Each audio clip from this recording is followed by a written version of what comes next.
The first time Nelson Mercer saw someone working the far eastern field of his property, he thought it was a trick of the morning heat, a mirage conjured by the relentless Texas sun that had been baking the earth since before he'd even pulled on his boots that day. It was the spring of 1878, and the land around Caldwell County had been stubborn that year, dry where it should have been wet, cracked where it should have been soft, and full of weeds where anything useful ought to have grown. Nelson had inherited the Mercer ranch from his father 2 years prior, and he'd spent those 2 years learning every brutal lesson the land had to offer a man who thought he knew more than he did. He was 28 years old, broad-shouldered from years of honest labor, with dark hair that curled at his collar when it got long and gray eyes the color of a sky right before a storm decides what it's going to do. He wasn't a man who smiled easily, but when he did, people tended to remember it. He'd been up since 4 in the morning, which was not unusual. The Mercer Ranch covered nearly 400 acres of rolling Texas grassland, dotted with live oaks and cut through by a seasonal creek that ran clear in the spring and dried to a whisper come August. He ran cattle, a modest herd of about 80 head, and kept a kitchen garden, a smokehouse, a barn that needed a new roof, and a farmhand named Otis Webb who was 63 years old and claimed to know everything about cattle but conveniently forgot that knowledge whenever the heavy work needed doing. So when Nelson rode out on his roan gelding, Duke, that Tuesday morning to check the fence line along the eastern boundary, the last thing he expected to find was a woman bent low over the soil in his cornfield, pulling weeds with the kind of focused determination that suggested she had been at it for a good long while before he'd noticed. He pulled Duke up short and sat in the saddle for a moment, just watching. She wasn't young in a fragile way, but she wasn't old either, somewhere in her middle 20s, he guessed, though he couldn't be sure from the distance. She wore a wide-brimmed sun hat the color of old straw, a faded blue work dress with the sleeves rolled to the elbow, and heavy leather gloves that swallowed her hands. She moved with an efficiency that caught his attention, no wasted motion, no pausing to look around. She simply worked, row by row, pulling and tossing, as though this field belonged to her and she had a schedule to keep. Nelson urged Duke forward at a slow walk. The woman didn't hear him coming, or if she did, she gave no sign of it. She was on her knees between 2 rows of young corn, which had barely come up past ankle height after the spotty spring rains, and she was pulling the bindweed that had taken hold all through the middle section. The very stretch Nelson had been putting off dealing with for 2 weeks because there was always something more urgent demanding his attention. He stopped Duke about 10 feet away. "Morning," he said. She sat back on her heels and looked up at him, and that was the first time Nelson Mercer saw Sallie Slater's face. She had a wide, honest face, the kind that didn't hide much even when it wanted to. Her cheeks were flushed from the heat. Her dark brown hair was pinned up under the hat with pieces escaping at her temples, and her eyes were a warm, clear hazel that caught the early morning light and held it. There was a smudge of dirt along her jaw that she didn't seem aware of, and she looked at him with the expression of someone who had been expecting this moment and had decided in advance not to be rattled by it. "Morning," she said back. Nelson looked at the pile of pulled weeds beside her, then back at her. "This is my land." "I know that," she said, and her voice was calm, not defensive. She had a slight lilt to it, something that didn't belong entirely to Texas, maybe further south or further east, he couldn't pin it down yet. "You mind telling me what you're doing on it?" She pulled off one glove and used the back of her wrist to push a strand of hair off her forehead. "Pulling weeds," she said, as though that answered everything. "I can see that. What I'm asking is why." She looked at the field around her, then back at him as if measuring something. "Because your bindweed is going to strangle your whole corn crop before the end of May if somebody doesn't get after it. I've been watching it come in for 3 weeks. I figured since you hadn't done anything about it, maybe you needed help." Nelson stared at her. "You've been watching my field for 3 weeks. I live in the old Hatch place," she said, nodding toward the south. The corner of your eastern field runs right up to the edge of the property I'm renting. I see your land every morning. The old Hatch place.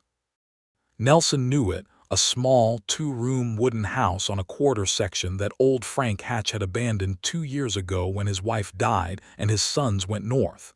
He hadn't known anyone was renting it. He hadn't particularly paid attention. "You're renting from Hatch," he said. "From his son, Clarence. He came through in March and offered it to me for a fair price." She pulled the other glove off and set both of them on her knee. "I'm sorry for being on your land without permission. I should have come to you first.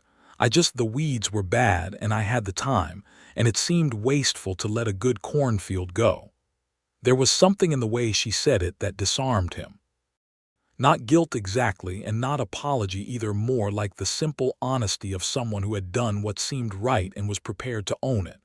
"What's your name?" he asked. "Sallie Slater," she said. He took off his hat, which was a habit his mother had drilled into him, and turned it in his hands.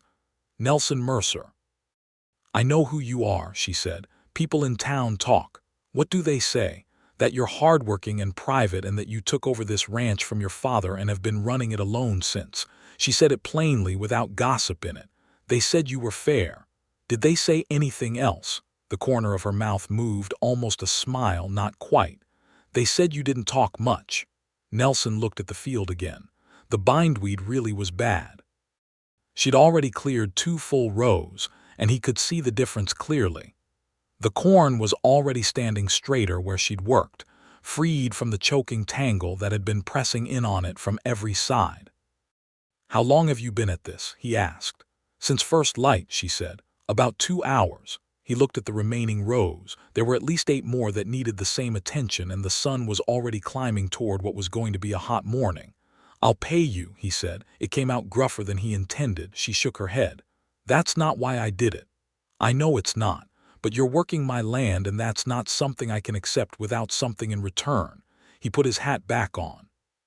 "What do you need?" "I've got dried beef, canned goods, seed if you need it."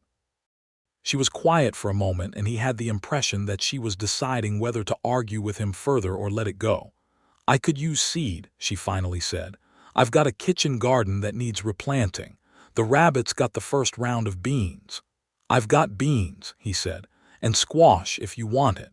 She looked up at him with an expression that was more complicated than he expected, grateful but careful about showing it. "Thank you, Mr. Mercer." "Nelson," he said, before he'd thought about whether he meant to say it. She nodded once. "Nelson." He swung down from Duke and tied the horse to a fence post, and then, without quite deciding to, he crouched down at the end of the next row and started pulling weeds alongside her. She glanced over at him. "2 people work faster than one," he said. She didn't argue with that. They worked in near silence for the better part of an hour, moving down the rows together with a rhythm that developed on its own, comfortable in a way that Nelson found slightly surprising. He was not accustomed to comfortable silences with people he had just met. He was, as the town apparently knew, a private man. He'd had a few friends, a few acquaintances, a brief and painful courtship 3 years ago with a woman named Clara who'd ultimately decided that ranching life wasn't for her, and married a dry goods merchant in San Antonio. He hadn't tried again. He'd told himself he was too busy. But there was something about working alongside Sallie Slater that felt natural in a way he couldn't explain and didn't try to.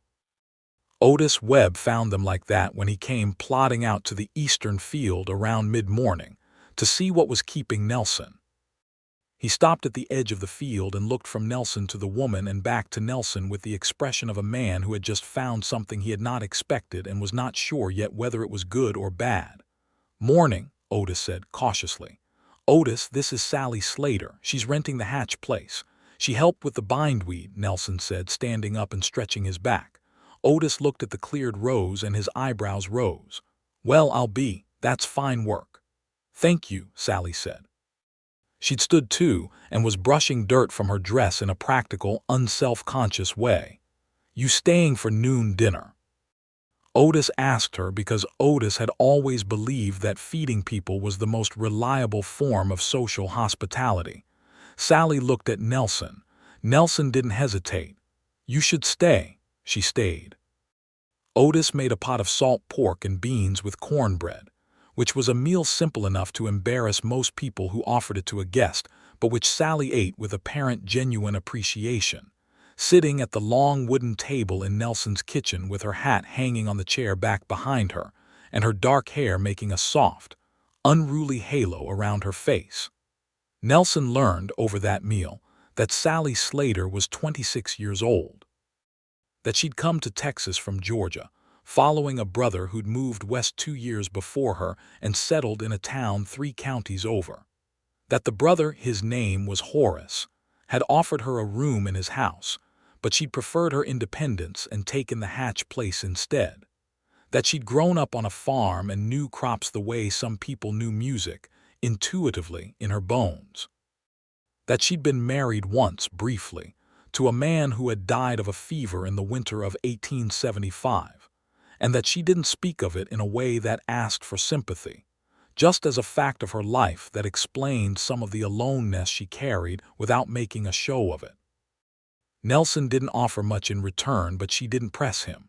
She asked Otis questions instead, and Otis, who loved nothing better than an audience, talked enough for all 3 of them. When she left that afternoon, walking the half-mile home with her jar of bean seeds and a paper of squash seeds tucked under her arm, Nelson stood at the edge of the porch and watched her go. He wasn't sure what it was he was feeling. It wasn't quite what he'd felt for Clara, which had been a hot and impatient kind of attraction that had eventually burned itself out. This was quieter, more like recognizing something. He went back to work and didn't examine it further. But he thought about her that evening, and the next morning, and on the 3rd morning he found himself riding Duke along the fence line that bordered the Hatch property with a reason he couldn't quite articulate even to himself. He didn't see Sallie that morning. He saw her on the Saturday, in town, at the general store on Main Street in Lockridge, which was the nearest town to both their properties and the social center of the county as much as there was one. Lockridge was not a large town, maybe 300 people, with a main street that held a general store, a saloon, a livery, a small church, a doctor's office, a land office, and a post office that doubled as a telegraph station. It was the kind of town that was still deciding what it was going to be when it grew up, which in 1878 was true of a lot of Texas. Nelson was picking up mail and flour when he saw Sallie at the counter, and she saw him at the same moment, and there was a brief exchange of expressions between them that he chose not to analyze too closely. "Mr. Mercer," she said. "Nelson," he corrected. She smiled at that, a full smile this time, not the almost one she'd given him in the field, and something in his chest did a thing it hadn't done in a while. "Nelson," she said. They walked out together, which happened more naturally than either of them commented on, and stood in the street in the way of people who have more to say than they're quite ready to say. The town moved around them, a wagon going past, a couple of kids running along the boardwalk, a man on a horse heading toward the livery. "Your beans come up?" he asked. "Not yet, but the squash showed 2 days ago. First little shoots." He nodded. "It was good seed." "It was," she agreed. She shifted the small parcel she was carrying. "The bindweed is coming back in your corn. I saw it from the property line this morning." He looked at her for a moment. "You're keeping an eye on it." "Habit," she said, with a slight lift of her shoulders that might have been a shrug or might have been something else. He should have said thank you and moved on. That would have been the sensible thing, the thing a private man who didn't complicate his own life would do. Instead he said, "I could use a hand again if you're willing. I'll pay properly this time, 4 bits a day." She looked at him steadily. "I'm not looking for wages, Nelson." "Then what are you looking for?" It was more direct than he'd meant it to be, and he saw the small surprise in her face, the way she recalibrated quickly. "Company sometimes," she said quietly. "It gets quiet over there." "Yeah," he said, and his voice came out rougher than usual. "It does." They stood there for another moment in the spring Lockridge Street, and the understanding between them shifted in a way that wasn't spoken and didn't need to be. "Come Monday," he said. "I'll have the corn rows marked out. We can work from the west end where the bindweed is worst. I'll be there at first light, she said. She came at first light.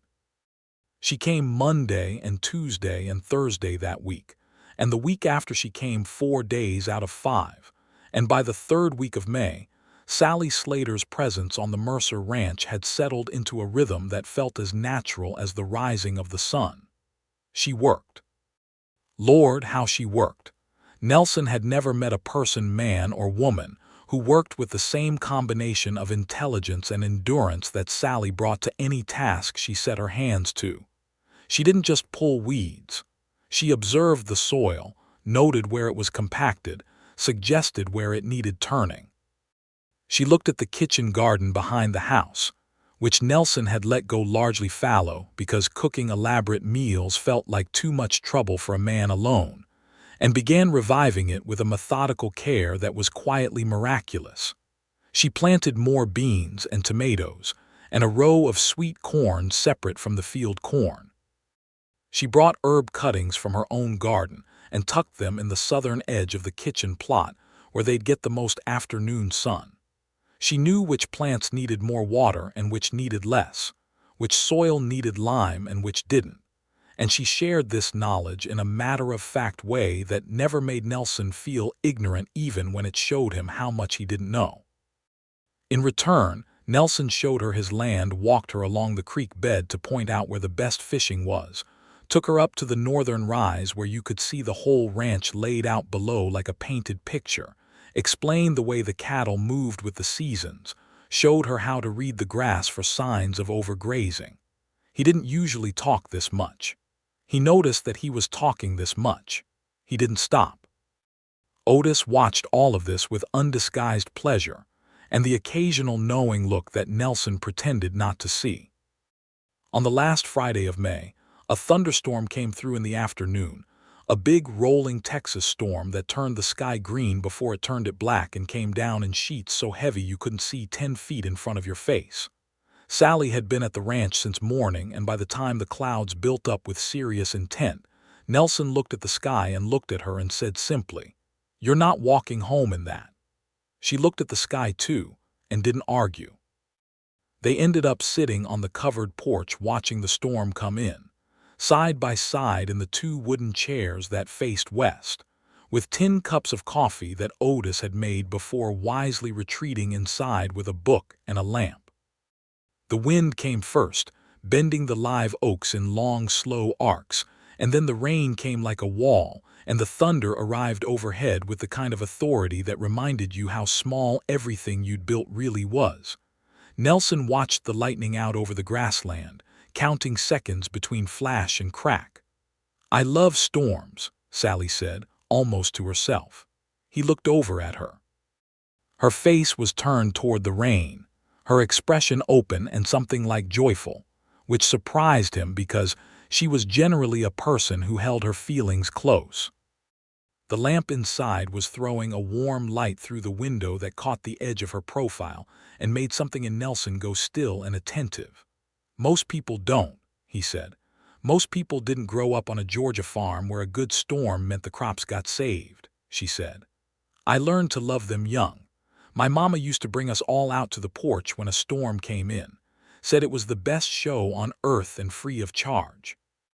There was a tenderness in her voice when she mentioned her mother that she let sit there unguarded for a moment before she pulled it back. "Your mother's still in Georgia?" he asked. "She passed in '74, Sallie said. "My father 2 years before that. There's just me and Horace left."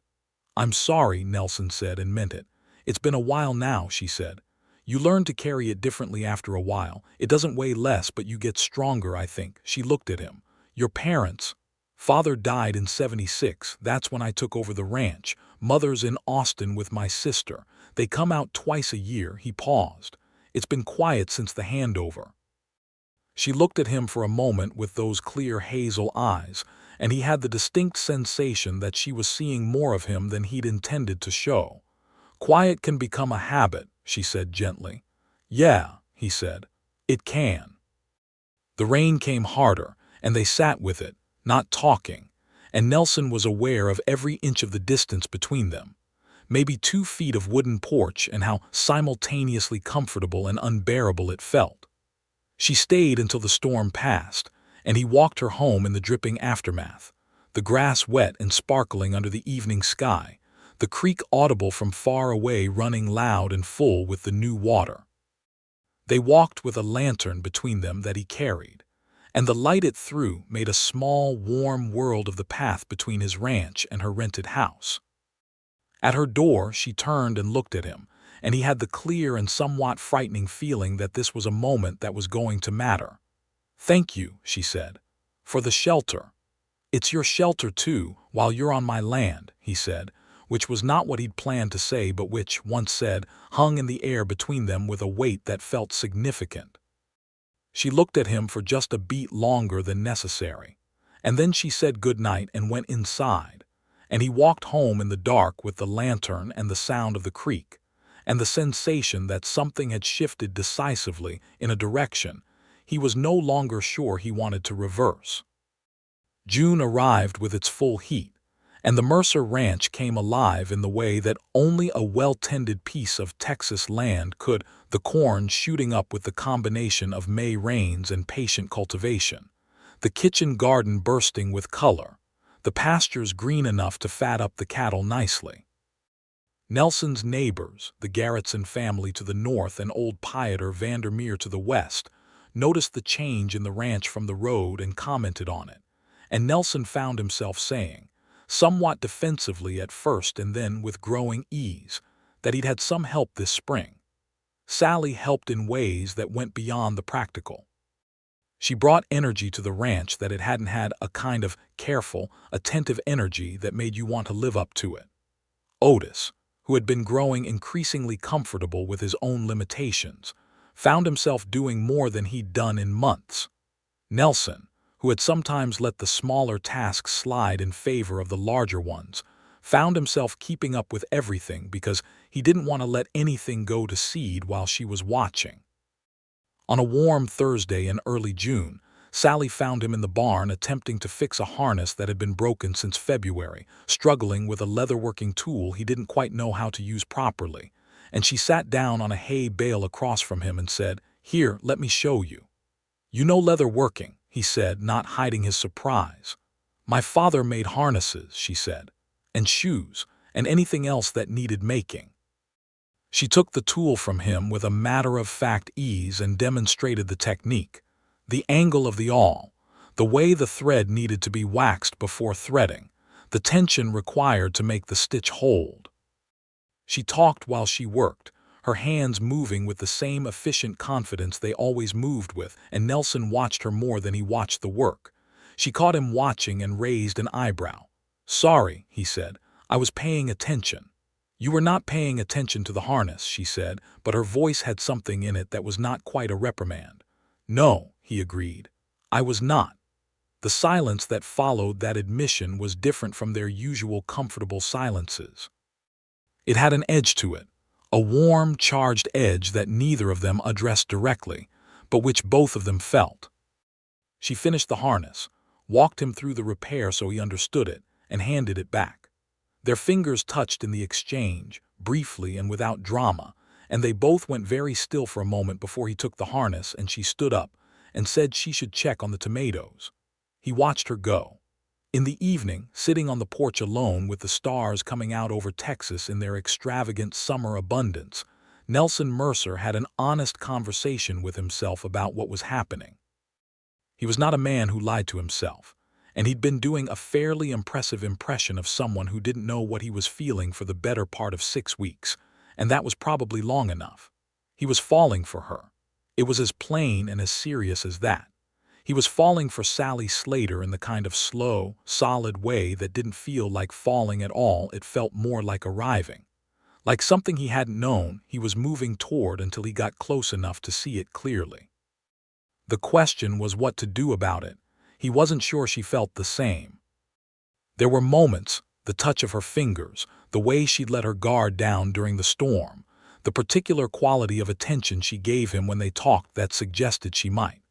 But Sallie was a woman who kept her interior life guarded, who'd survived loss and displacement and learned to manage her own heart carefully, and he didn't want to presume.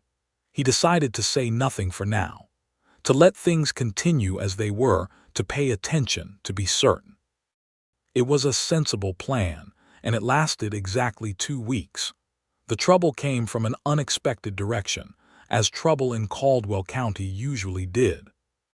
His name was Dale Prout, and he was a man of about 45 who had arrived in the county the previous winter with money to spend, and a certainty about his own importance that no one had yet successfully challenged.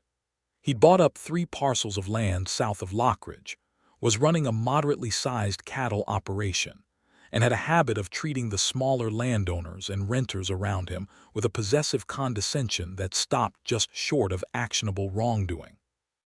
Nelson had dealt with Prout twice before, once over a fence-line dispute that Nelson had won cleanly by producing his survey papers, and once at a cattle auction where Prout had attempted to undercut him on a good bull and failed. They were not enemies exactly, but they were not friends either, and there was a friction between them that Nelson suspected would eventually require settling. Prout came to the ranch on a Friday morning in mid-June, riding up with 2 of his ranch hands behind him like a man who wanted to make an impression, and Nelson walked out from the barn to meet him with the wariness of someone who had learned to read trouble on the horizon. "Mercer," Prout said, not getting down from his horse. "Prout." Nelson stood in the yard with his thumbs in his belt, square and unhurried. "I hear you've got a woman working your land," Prout said. The way he said it made the words do work that the surface meaning didn't show. Nelson felt his jaw tight. "I have someone helping with the crops, that's a common enough thing." The woman from the Hatch place. Prout's eyes did a sweep of the property that Nelson didn't like. "What's your business here, Prout?" Prout finally dismounted, which was somehow worse than him staying on the horse.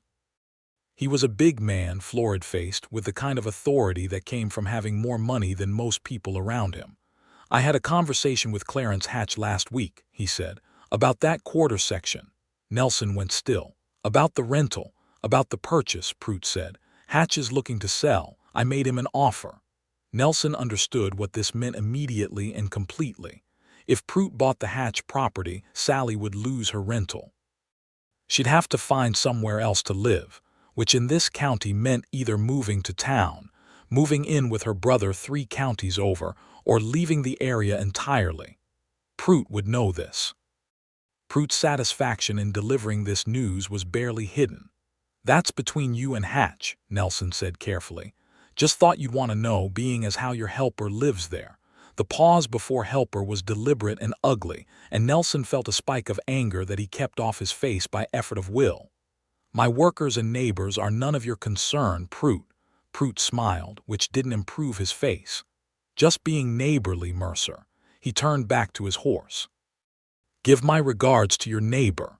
He rode away, and Nelson stood in the yard watching him go with his hands loose at his sides and his mind moving fast.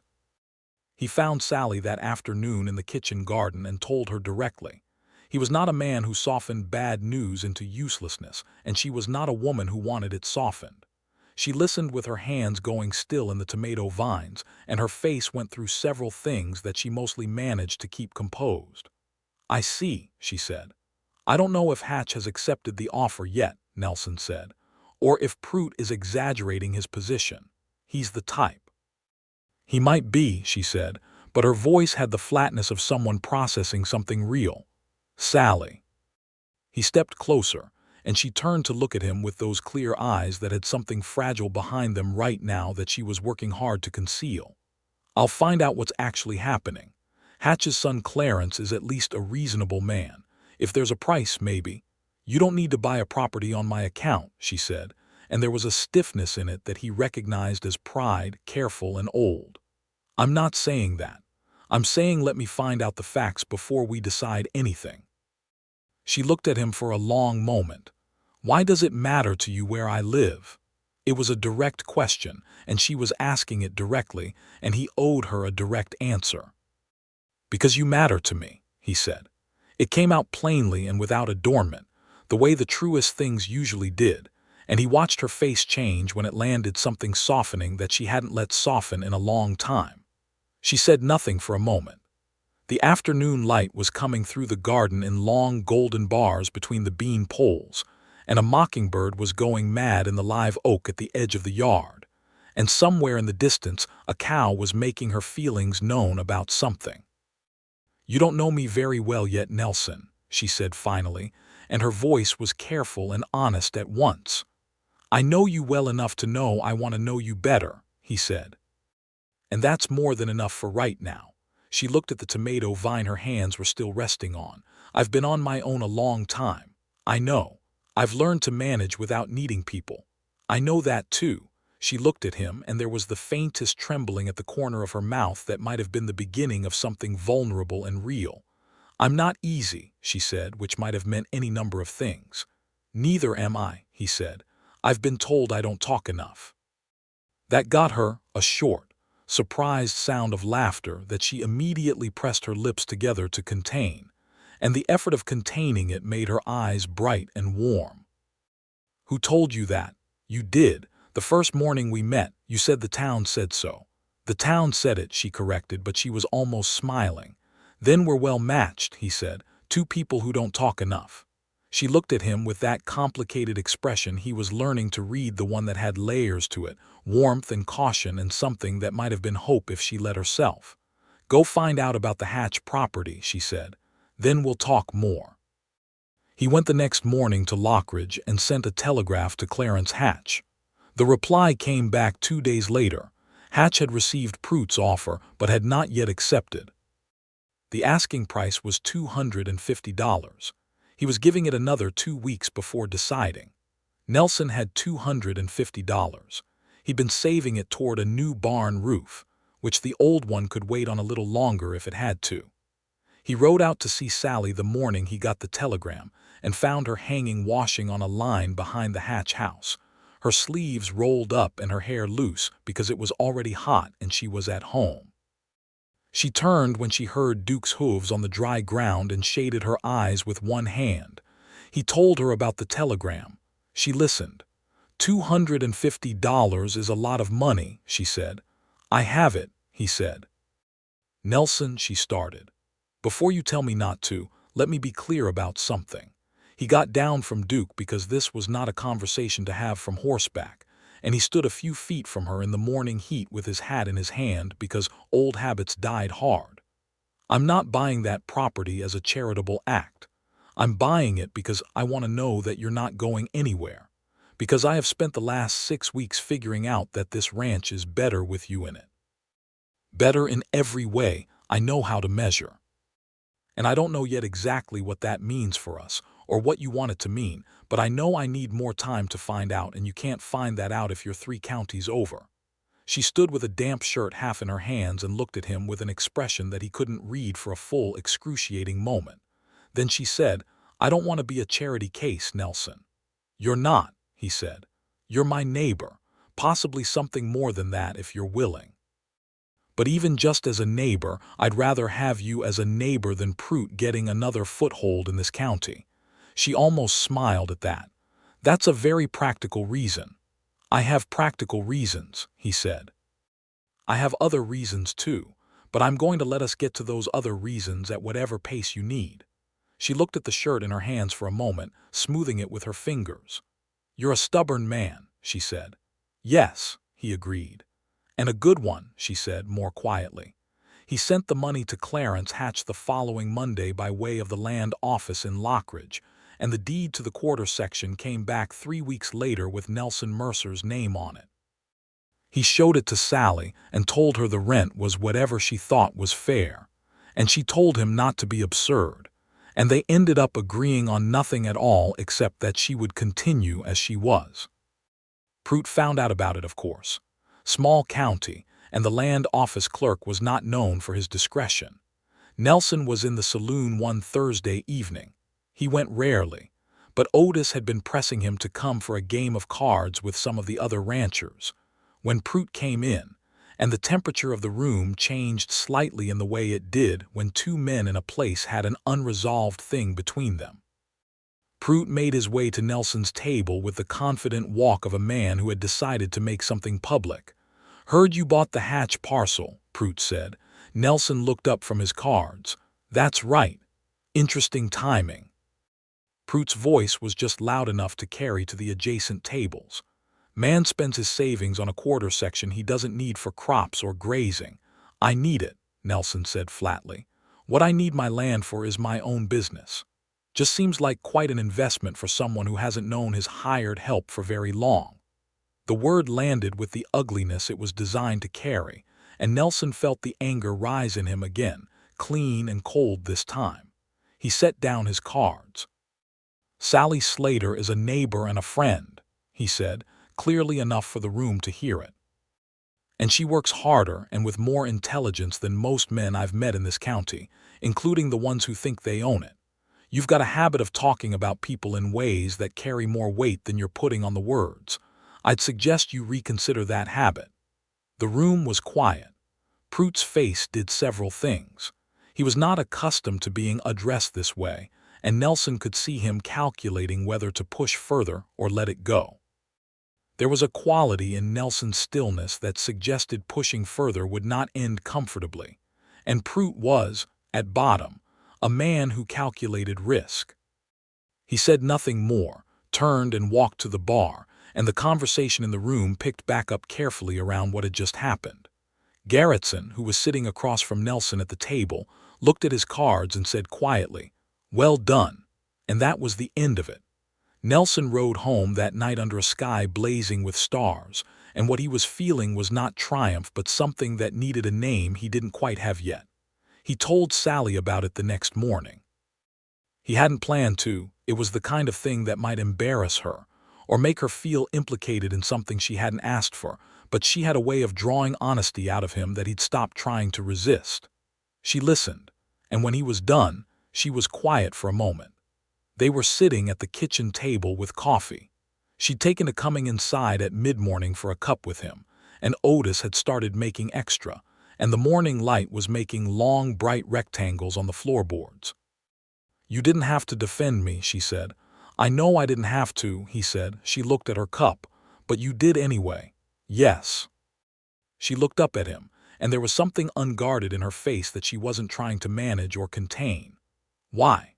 "Because it needed saying," he said, "and because I meant every word of it." She looked at him for a long, still moment.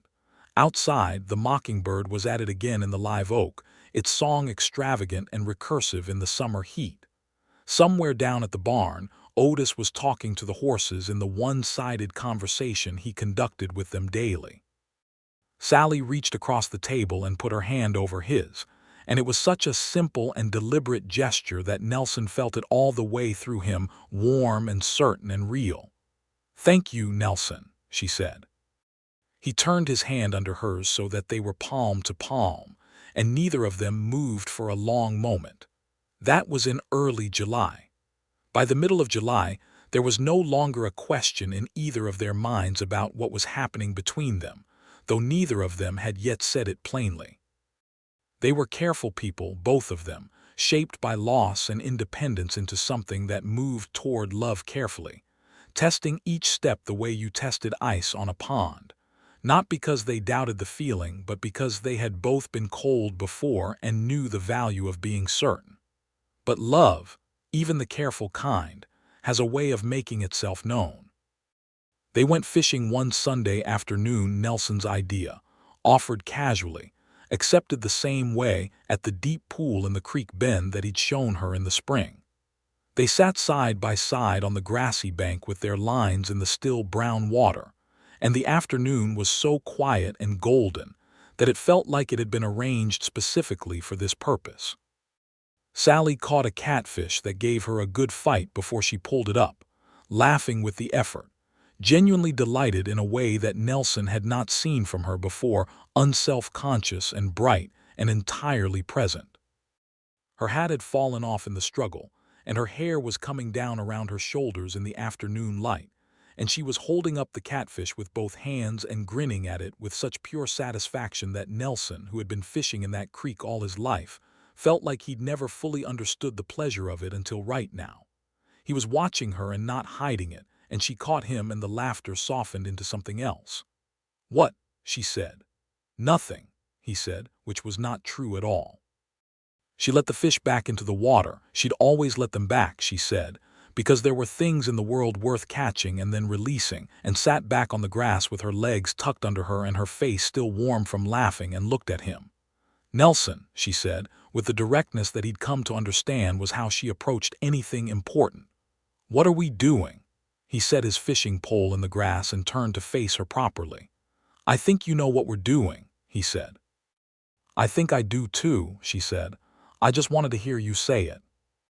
He looked at her, at the woman who had come onto his land without asking and pulled his weeds and saved his corn and made his kitchen garden bloom, and sat through a storm with him and laughed over a catfish, and made every single day for the past 3 months feel like something worth getting up for. And he said it. I'm in love with you, Sallie. She said nothing for a moment, and the creek moved past them with its steady, indifferent sound, and a heron lifted off the far bank in a slow gray arc, and Nelson sat with the vulnerability of having said it and waited. I'm in love with you too, she said. Her voice was very quiet and very sure. I've been trying not to be, because I've learned to be careful, but I've been losing that particular argument with myself for quite some time now. He reached over and tucked a strand of loose hair behind her ear, and she leaned slightly into his hand, and then he kissed her gently, and with the full weight of everything he'd been feeling since the morning he'd found her in his cornfield pulling weeds like she owned the place. She kissed him back, and it was nothing like the impatient, urgent thing his courtship with Clara had been. It was something you settled into, something solid and warm, like finding a place you'd been looking for without knowing it. They sat by the creek until the sun got low and the light turned copper, and they talked the way you can only talk once you've stopped pretending. Openly, fully, with the relief of people who have been carrying something alone for too long. She told him about her first husband, Thomas Slater, a good man, she said, but taken so quickly by the fever that there had been no time to prepare for any of it. She'd been 23, and they'd been married less than a year, and the grief had been a closed, bewildering room that she'd had to find her way out of alone. She'd come through it but not unchanged, and she'd made herself a promise, consciously or not, that she would not give her heart quickly again, that she would be sure. Are you sure? He asked. I'm very sure, she said. That's what's taken me this long to admit it. He told her about Clara, the brief, hot courtship that had seemed like certainty and turned out to be infatuation dressed up in the language of certainty. How it had made him distrust his own instincts for a while, the way a bad fall will make you tentative on the next horse. Do you trust them now? She asked. More than I have in years, he said. The summer moved around them with its particular Texas extravagance. The heat that pressed down from above and rose up from the earth and left you coated in it. The thunderstorms that swept through with biblical drama and passed off into clear skies within an hour. The grassland going blonde and then brown and then green again after rain. The cattle fat and content. The creek running low by August as it always did. The Mercer ranch turned out its best summer in years. The corn coming in tall and heavy. The kitchen garden producing more than Nelson could eat in a month. Otis going around with the air of a man whose most optimistic predictions had been thoroughly vindicated. Sallie was there most days. She tended her own small place as well, her kitchen garden and her few chickens and the solitary goat she'd acquired from a neighbor in June. But she spent more time at the Mercer ranch than not, and the ranch had shaped itself around her presence in ways that made her absence feel like the anomaly. They were careful with appearances, because 1878 in Caldwell County was a place with opinions about how things were done, and Sallie cared about her reputation not from vanity, but from the practical understanding that a woman's reputation was one of the few things she wholly owned, and losing it had consequences a man's never did.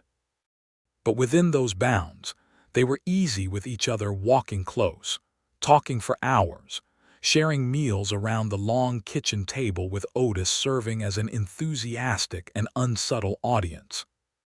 One evening in late August, Sallie stayed later than usual because they'd been repairing the fence on the eastern edge. A post had rotted out and the whole section needed resetting. And by the time they'd finished, the sun was already going down and Otis had made supper, and there was no sensible reason to walk half a mile home in the dark without eating first. After supper, Otis announced with the unconvincing casualness of someone who had planned this moment that he was tired and going to bed early, and left them at the kitchen table with the lamp and the dishes and each other. "He's not subtle," Sallie said. "He's never tried to be," Nelson agreed. She got up and cleared the dishes, because that was how she couldn't sit while there was something needing doing. And Nelson got up and helped, and they washed and dried in the warm kitchen with the night sounds coming in through the open window.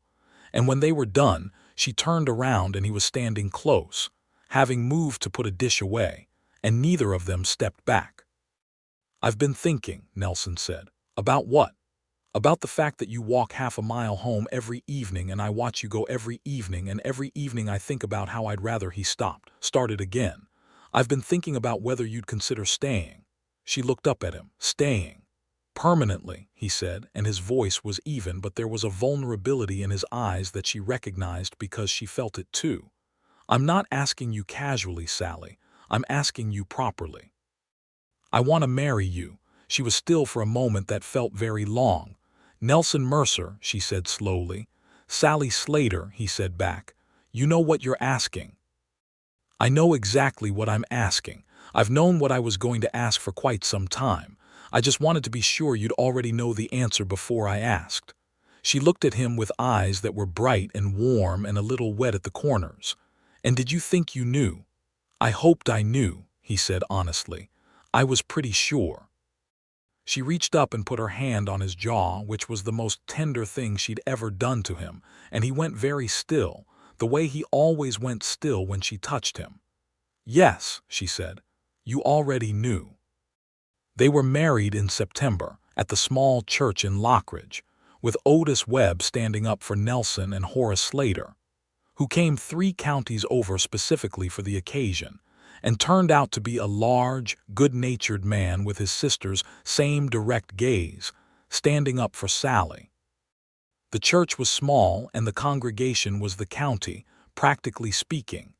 The Garretsons, old Pieter Vandermeer, the doctor and his wife, the postmaster, the storekeeper and his family, several other farming families from the surrounding area who had been watching this particular development with varying degrees of interest and approval. The ceremony was simple, because both Nelson and Sallie had a preference for things that were real over things that were elaborate. And the Reverend, a young man named Cal Hutchins who had arrived in Lockridge only a year ago and had the earnest quality of someone still growing into his calling, did it with honest feeling. When Nelson put the ring on Sallie's hand, a simple gold band that he'd had made by the silversmith in the next town over, because Lockridge didn't have one, he looked at her with an expression that Otis would later describe to anyone who asked as the look of a man who could not believe his own luck and was smart enough to know it. Sallie looked back at him with the particular expression that only Nelson ever got from her, the one with no guards on it, clear and warm and whole. "You may kiss your bride," Reverend Hutchins said, and there was a small moment where the church was completely silent, and then Nelson kissed her, and the room applauded with a warmth that said something about how the county had felt, watching these 2 people find each other. Horace took Nelson's hand afterward with a grip that communicated a whole conversation in a single shake. "Take care of her," he said. "I intend to," Nelson said, "though she'd want me to tell you she doesn't need taking care of." Horace laughed. "Lord, that sounds like her." He clapped Nelson on the shoulder. "You'll do fine." The reception was at the ranch. Otis had been cooking for 2 days in preparation and was visibly proud, and the property filled up with the easy, happy noise of people sharing food and drink and the particular warmth of a community celebrating something good happening to people it liked. The kitchen garden was at its late summer peak, still green and fragrant in the September afternoon, and the corn had been harvested and the field was golden stubble in the low sun, and the live oaks along the creek were just beginning to turn, and the whole ranch looked like what it was, a good piece of land, well tended and well loved. Late in the evening, when the guests had mostly gone home and Horace had settled into the spare room with his boots off and a satisfied expression, Nelson and Sallie sat on the porch in the two chairs that faced west. The stars were out in full over Texas, the way they only were out in the country, thick and bright and innumerable. She was leaning against his shoulder with a comfortable ease that still made him feel the good specific weight of disbelief that this was real and his and going to continue being both. "Mrs. Mercer," he said, trying it out. "That'll take some getting used to," she said. "Good thing you've got time," he said. She tipped her head back against his shoulder to look up at the stars. "I used to look at your land from the fence line," she said. "Before I came and introduced myself in the most unconventional way imaginable. Best weeding anyone ever did on my property," he said. "I had an ulterior motive," she said. He looked down at her. "You did?" "I wanted an excuse to meet you," she said. "I'd seen you from the property line, riding Duke, working the fences. You had a way of—" She paused. "You looked like a person who was serious about things. I've always respected that. You pulled my weeds because you wanted to meet me," he said. "I pulled your weeds because they needed pulling and because, yes, I wanted to meet you," she said, with the precise Sallie Slater precision that he was going to love for the rest of his life. Both things were true. He laughed, a full, easy laugh that surprised both of them because he didn't do it often enough. "Well," he said, "I'm glad the bindweed was bad."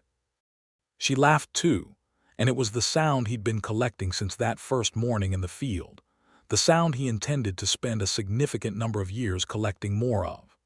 The October came with its cooler air and the particular quality of Texas fall that felt like relief after the summer, and Sallie moved her few possessions from the Hatch house into the ranch with the same unhurried efficiency with which she did everything. She had not owned much, a good trunk of clothes, her kitchen things, her herb cuttings, her chickens, the goat, but she arranged what she had in the ranch house with a quiet authority that made the whole place feel more deliberately inhabited, more alive, more like a home. Nelson watched her hang curtains at the bedroom window, blue ones, plain and sturdy, and felt something in his chest that was simply happiness. Not the complicated, contingent kind. The plain kind. "Better?" she asked, stepping back to look at the curtains. "Much better," he said, meaning considerably more than the curtains. She caught his expression and shook her head with fond exasperation. "You're going to have to get better at hiding that, or Otis is going to be insufferable about it." "Otis is already insufferable about it," Nelson said. "He made a speech at the wedding that went on for 12 minutes. I counted." "It was a good speech," Sallie said loyally. "It was," Nelson agreed. It had been. Otis, for all his simplicity, had managed to say something true and moving about what it meant to watch two lonely people find the quality of company that unmade the loneliness. Several people had cried. Nelson had not cried, but it had been a closer thing than he'd admit. The fall and early winter brought their own rhythms. The cattle work, the fence repairs, the laying in of provisions for the cold months, the quieter, slower pace of the land resting. Sallie learned the cattle work with the same focused competence she brought to everything, learning to read the herd, to identify the animals that needed attention, to understand the particular management challenges of an 80-head operation on 400 acres. Nelson learned from her as much as he taught her about soil preparation, about the rotation of crops, about the small, careful economies that made a kitchen garden not just a convenience, but a genuine supplement to the household's resources. They talked. Lord, how they talked. Two people who had supposedly been known for not talking enough had, between them, apparently been storing up a great deal to say to the right person. They talked through suppers and over morning coffee and walking fence lines and riding together across the property in the low winter light. They talked about the past, the pieces of themselves they'd kept private for years, the histories that had made them who they were, and about the future, the plans and hopes and the careful practical dreams of people who worked close to the land and knew how quickly things could change but believed anyway. Dale Prout made no more direct trouble. He remained in the county, remained precisely as unpleasant as he'd always been, but he gave the Mercer ranch a wide berth, which Nelson took as the most sensible response and didn't examine further. Prout's type generally moved on eventually, drawn toward the next place where they could be the biggest presence, and Nelson suspected that Caldwell County would sooner or later become too settled and too known for Prout's particular ambitions. He was proved right, as it happened, about 18 months later when Prout sold up and went north. But that was later. In December, Sallie told Nelson she was expecting. She told him on a quiet Monday morning after breakfast, sitting across the kitchen table from him with her hands wrapped around her coffee cup and her face having that composed quality it got when she was managing something important. He set his cup down very slowly. "Are you sure?" "I am," she said. He looked at her for a long moment, processing the fullness of what this meant, not just the practical dimension, though that was real, but the whole enormous weight of it. A child, a family. The ranch not just his, but theirs, and now something more than even that. He got up and came around the table and crouched down next to her chair and took both her hands in his, coffee cup and all. "Are you all right?" he asked. She looked at him, and her eyes were wet in a way that she was clearly holding back, which was so exactly Sallie, feeling everything, showing it carefully that his heart hurt with affection.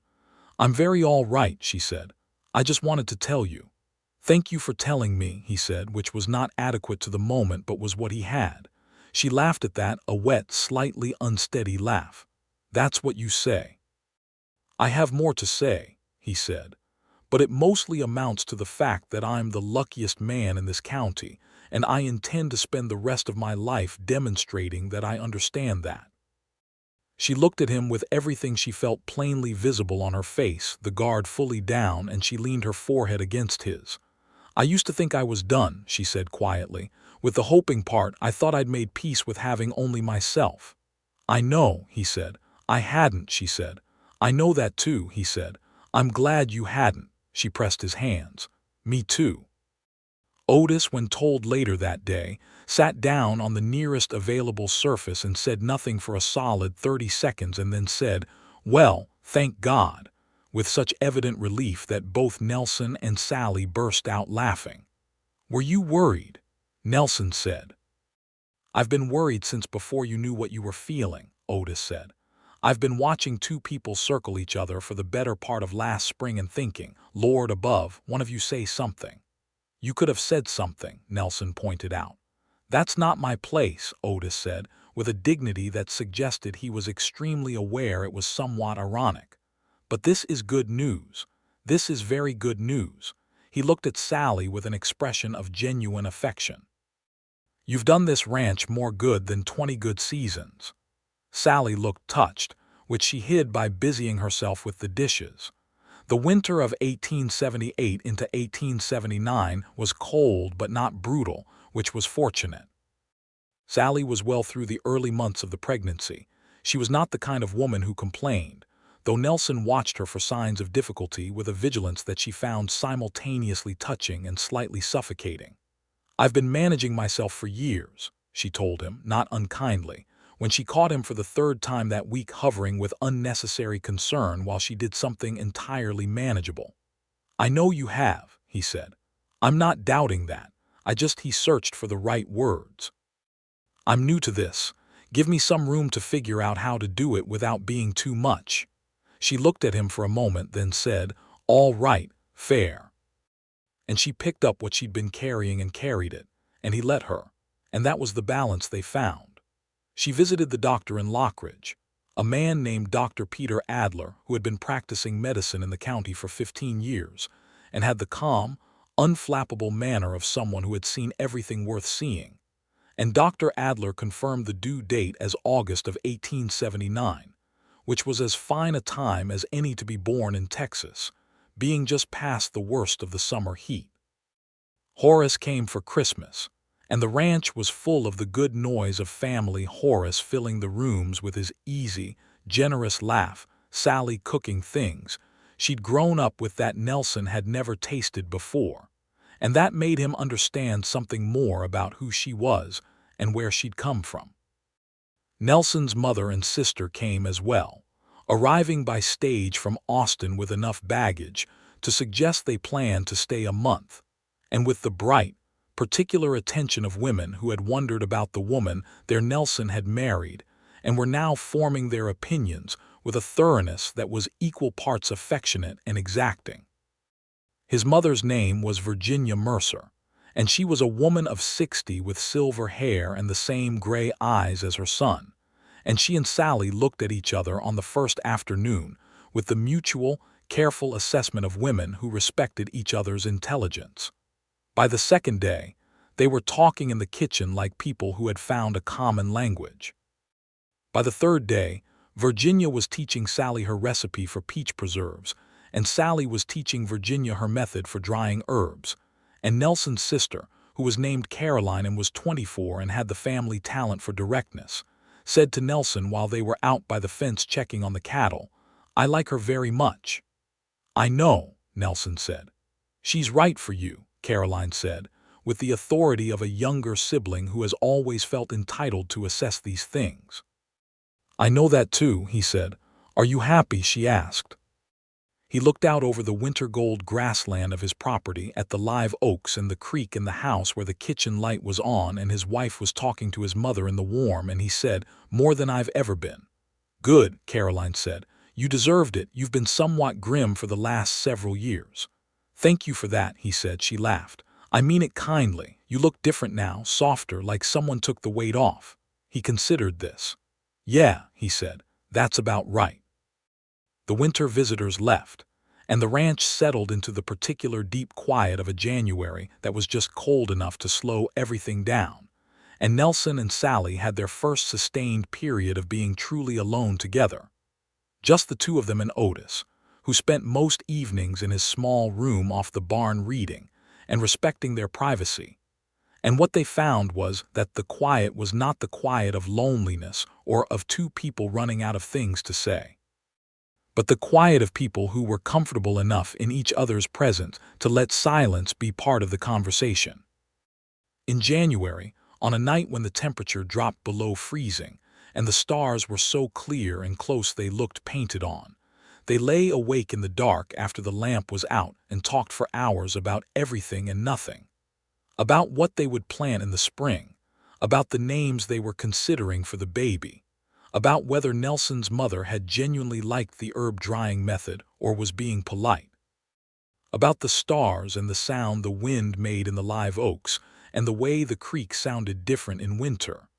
"What are you thinking about right now?" Sallie asked at some point deep in the night when the conversation had trailed off into a comfortable quiet. "You," he said simply. She was quiet for a moment. "What about me? How you showed up on my land and changed everything," he said. "How I didn't know your name for weeks, and by the time I asked he stopped finding the words. I'd already decided, somewhere I wasn't admitting it to myself yet, that whatever the answer was, I wanted it to be something that kept you there." She was quiet for a long moment. "What would you have done if I'd been somebody terrible?" She asked with a hint of amusement. "I'd have been very disappointed," he said seriously. She laughed, that warm, real laugh that he collected, and found his hand in the dark and held it. "I thought about you too," she said. "Before I came, I told myself it was about the weeds." "It was about the weeds," he said. "It was very much not entirely about the weeds," she said. He squeezed her hand.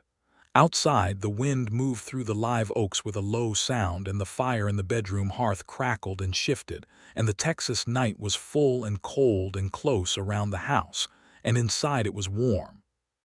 Spring came back around in 1879, with the special quality that second springs have, familiar and anticipated, the return of things you'd learned to love the year before. The fields needed preparing again. The kitchen garden needed turning. The fence lines needed walking after the winter. This time Nelson and Sallie did it together from the beginning, and there was a different quality to the work, not the discovery of the first spring, but the depth of the second, the knowledge of each other overlaid on each task, so that working the land was also working through the long accumulated conversation of two people who had made a life together and were still actively interested in each other. The corn went in April, and Sallie showed Nelson the rotation she'd been thinking about, moving the sweet corn to the northern end where the soil had been resting, bringing the legumes back through the middle section to fix nitrogen, letting the eastern corner go fallow for a season. It was smart farming, better than what he'd been doing, and he incorporated it without ceremony because she was right and being right was its own argument. They fought twice in the spring. Real fights, not the small friction of daily disagreement, but the kind that came from two strong-willed people, with their own deep certainties bumping up against each other hard. The first was about money.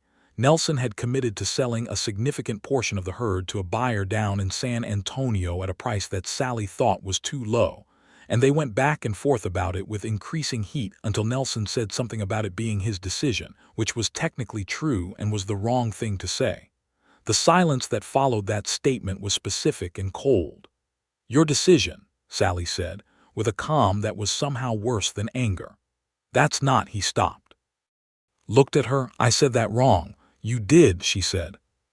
He was quiet for a moment, working through his stubbornness, which was considerable, and his pride, which was also considerable, but which were both outweighed by his fundamental understanding that she was his partner and not his employee, and that treating those two things as the same was an error he was not prepared to make. "I should have talked to you before I committed to the price," he said. "I made an assumption that the cattle work was mine to decide and the crop work was yours to decide, and that's not how this works." She looked at him steadily. "No," she said, "it's not."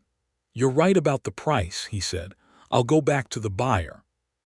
He went back to the buyer and renegotiated and came back with a better price, and Sallie said nothing further about the matter, which was her way, not holding things past their resolution, and he loved her for it and tried to do the same. The second fight was about her brother Horace, who came through in May with a proposal that he and Sallie partner on buying a piece of land he'd found in his own county, and Sallie was interested in it in a way that Nelson initially heard as a desire to leave. They had a long, tangled conversation that started in the kitchen and ended on the porch and went in several directions before they got to the actual center of it. "I don't want to leave," Sallie said when they finally got there. "I want to invest. It's different, but you have to trust me about my own intentions." "I do trust you," he said.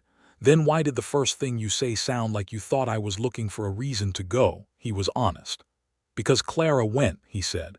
"And I know that's not fair to you. It's not the same and you're not the same person and I know that, but it's still in there." She looked at him with a kind of understanding that was willing to hold both his wrongness and the human reason for it at the same time.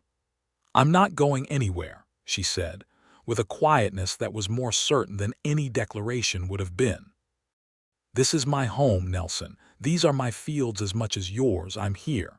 He closed his eyes for a moment. "I know," he said. "I'm sorry." She put her hand on his face, the gesture that was entirely hers and that he had come to understand as the way she reached through whatever wall had gone up between them. "I know you're sorry. I know what it cost you to say that." She moved her hand to his shoulder.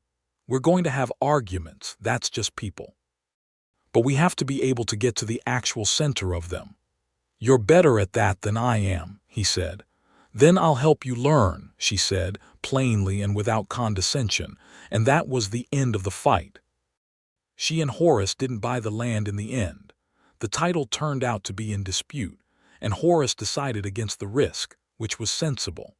But Sallie had a small sum of money saved from before their marriage that she invested in a cattle buy with Garretson the following year, which paid out well, and Nelson watched this with uncomplicated pride. August arrived, and the baby arrived with it. It was an August morning, early, still dark, when the labor started in earnest, and Nelson rode to Lockridge for Dr. Adler at a pace that left Duke blowing hard at the hitching post, while Nelson took the doctor's bag from the man's hands before he'd fully gotten it himself. "Easy, son, doctor," Adler said, with the calm of 15 years of this. First babies take their time. This one did not take as long as expected. By mid-morning, with August light coming through Sally's blue curtains and Dr. Adler being entirely competent and Nelson alternating between being useful and being in the way, a boy came into the world with the decisive opinion about the matter that newborns are known for. Nelson held his son for the first time and felt the specific, wordless enormity of it, the smallness of the child, the weight of what it meant, the complete reorganization of understanding that the moment requires. Sally watched him from the bed, exhausted and luminous with something beyond tiredness. "What do you think?" she asked. He looked up at her, and whatever was on his face was enough because she smiled, the full, unguarded smile, the one with no reservations in it. James, they had decided. James William Mercer, James for Nelson's father, William for Sally's father who had made harnesses and died too soon. James William Mercer was born on the 14th of August, 1879, and he came into the world on good land, and into the arms of people who had found each other by the grace of a badly weeded cornfield, and the stubbornness of a woman who did what needed doing without waiting to be asked. Otis Webb, when he was admitted to the house later that morning and shown the baby, sat down and wept with the uncomplicated freedom of an old man who had earned the right to let his feelings show. "Would you look at that?" Otis said. "He's something, isn't he?" Nelson said. "He's the best thing you've grown on this land," Otis said. "And you've grown some fine things this year." He looked at Sally with the particular tenderness he'd developed for her since the beginning, the fondness of someone who'd watched the whole story from close range. "You've done marvelously, Mrs. Mercer."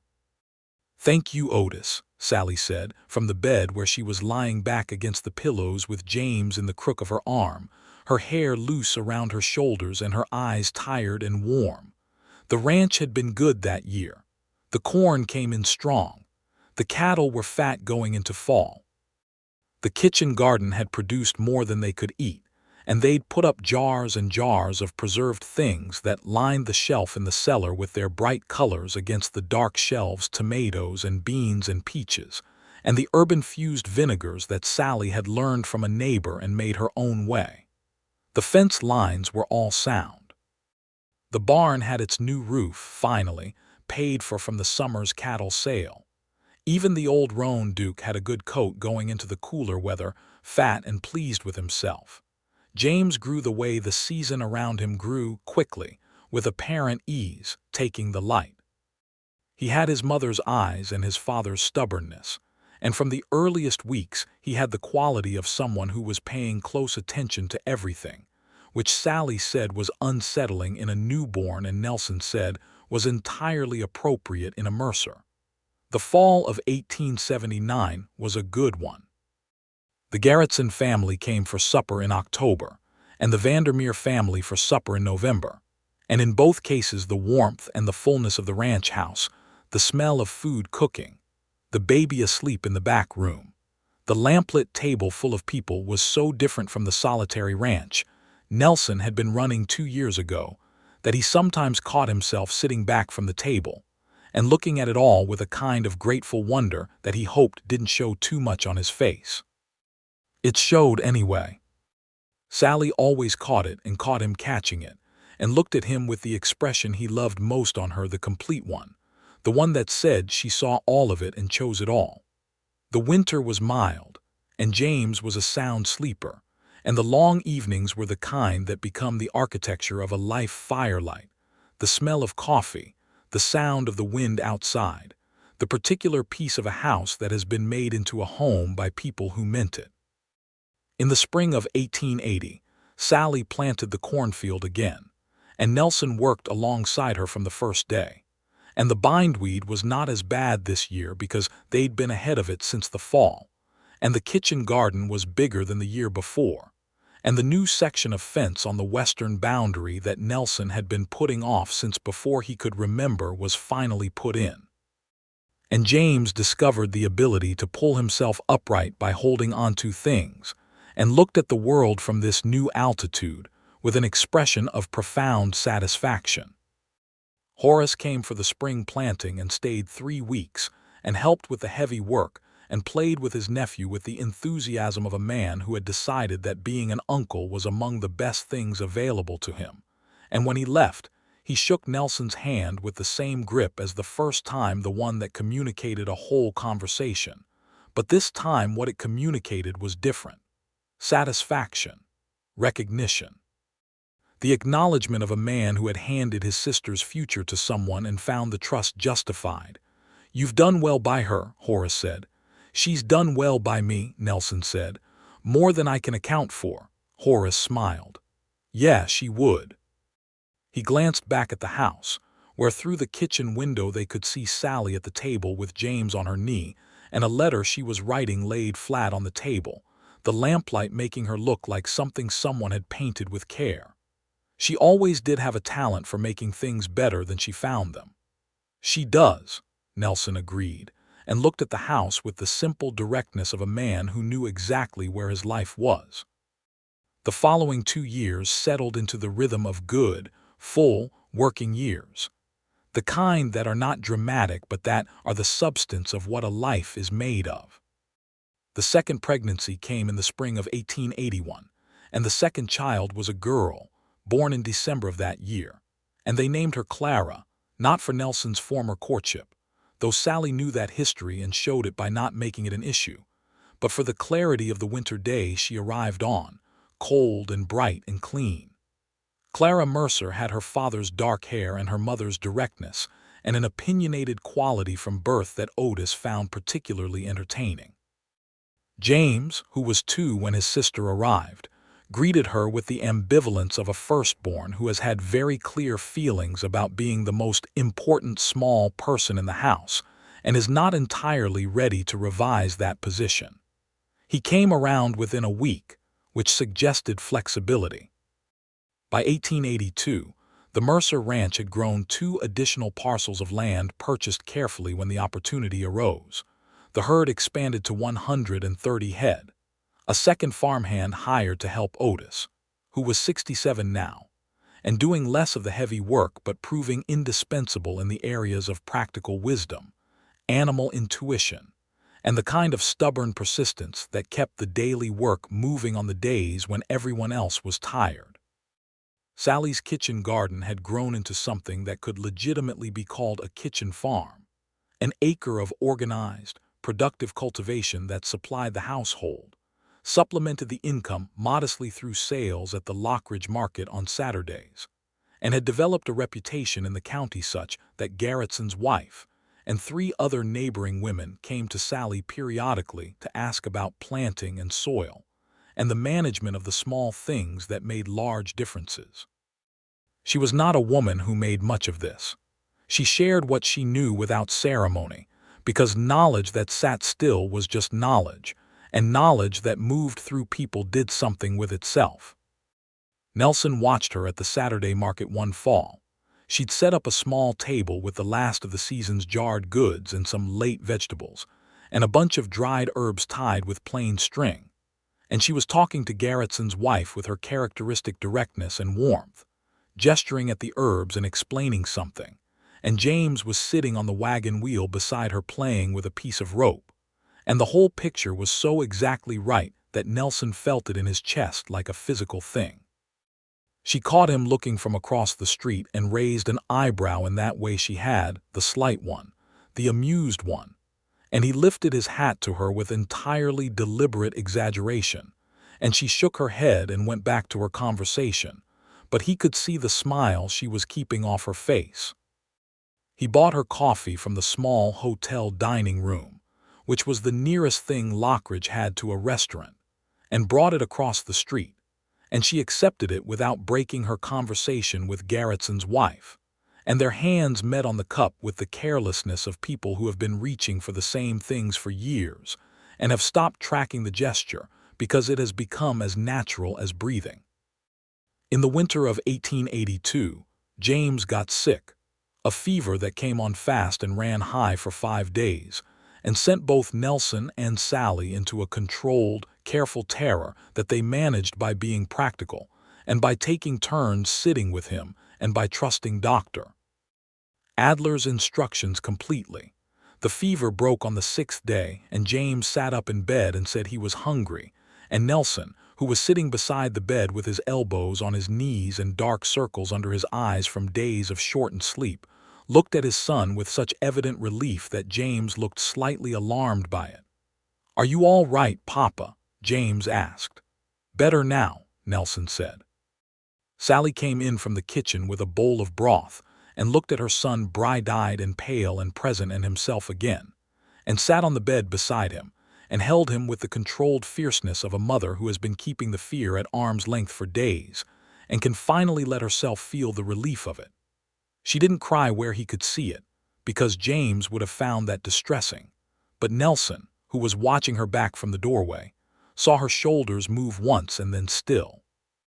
Later, after James was asleep and Clara was asleep, and the house was quiet, they sat on the porch in the cold with 2 cups of coffee and the relief between them like a warm weight. "I couldn't," Sallie started and stopped. "I know," Nelson said. "When Thomas died, I used to think I'd learned how to manage the fear of losing people," she said. "I thought I'd become better at it by necessity. And I've gotten considerably worse at it since acquiring people I can't imagine being without," she said. He reached over and took her hand. She turned hers up to hold his properly, lacing her fingers through his, and they sat like that in the cold while the Texas winter night moved around them. "He's fine," Nelson said. "He's fine," she agreed. "I know he's fine. She squeezed his hand. "I needed a moment to feel how glad I am that he's fine." "Take as long as you need," he said.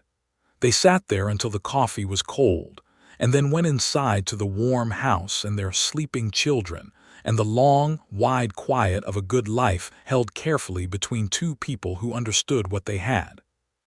Spring came again in 1883, which was the year Nelson's mother came to stay for an extended visit 3 months, Virginia Mercer arriving with her particular organized efficiency and settling into the guest room as though she had always been there, filling the house with opinions and recipes, and a love for her grandchildren that expressed itself in the specific, vigorous form of a grandmother who had been waiting a long time for grandchildren and was making up for lost time.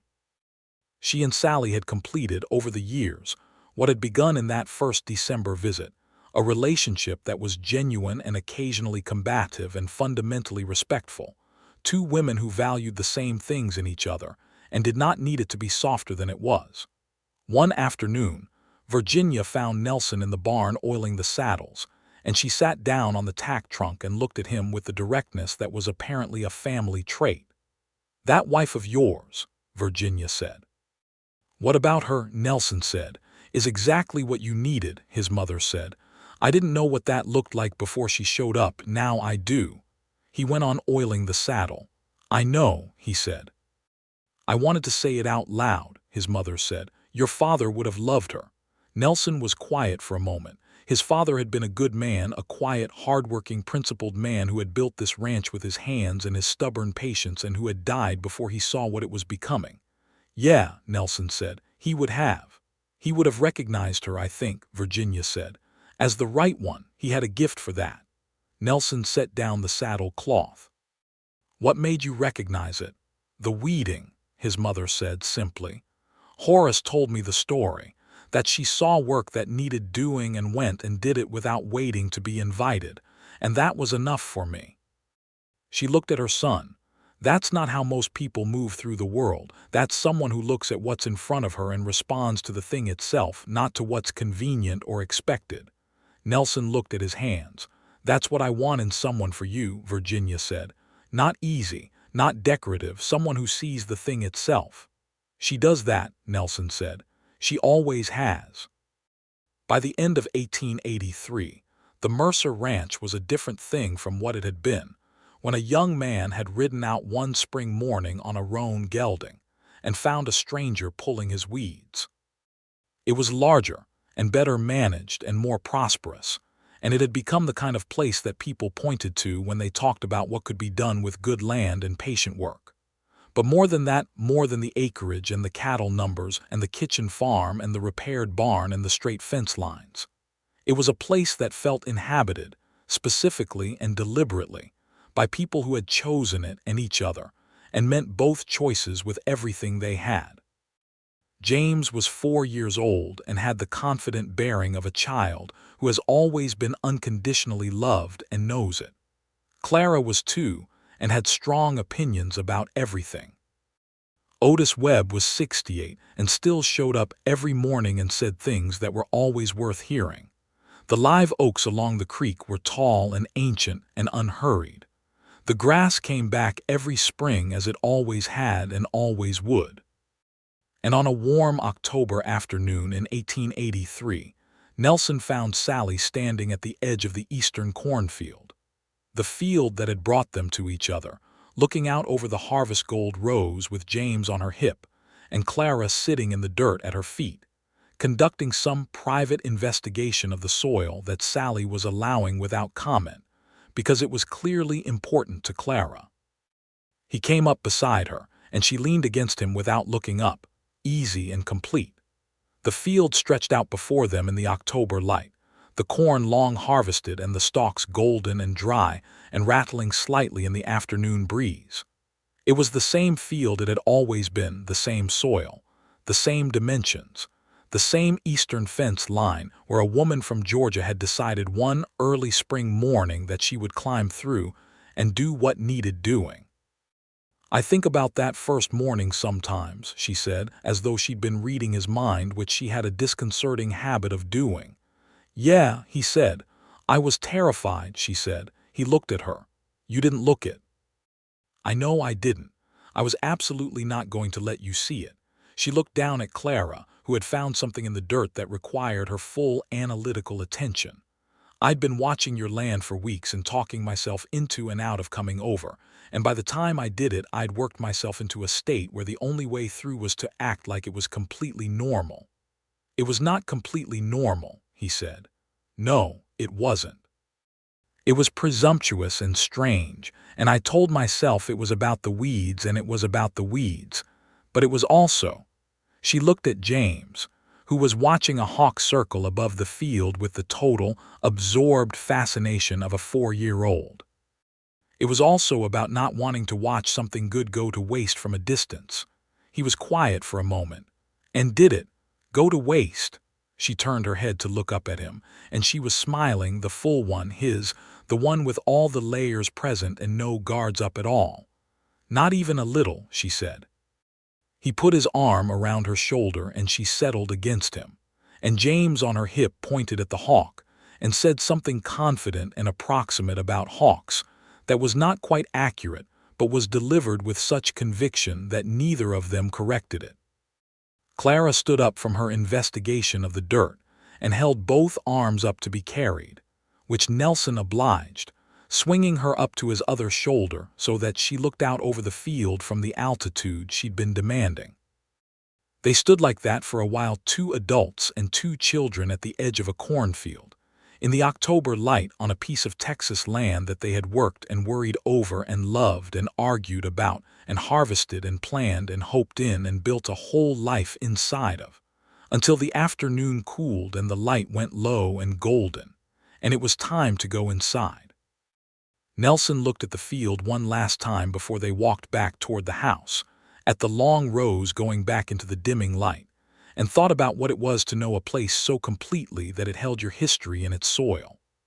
The first morning, the bindweed, the woman with her sleeves rolled up who had not asked permission and would not be invisible, who had already decided, as he had already decided, that whatever her name was when he asked it, and whatever his name was, there was going to be a reckoning with the fact of each other.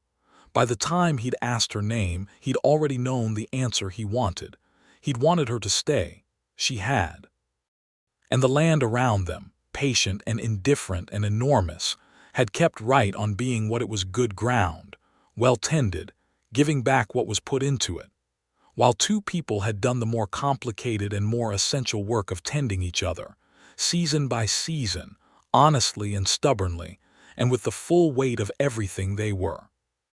The house lights came on against the dusk, and Sallie called over her shoulder that supper wasn't going to make itself, and James said he was hungry with the authority of someone who had felt this way since approximately noon. And Clara said something from Nelson's shoulder that was either agreement or a completely separate observation. It was genuinely hard to tell with Clara and Nelson Mercer walked back toward his lit house across his good land in the last of the October light. With his daughter on his shoulder and his wife just ahead of him and his son talking about hawks, and he was, by any measure that had ever mattered to him, exactly where he was supposed to be.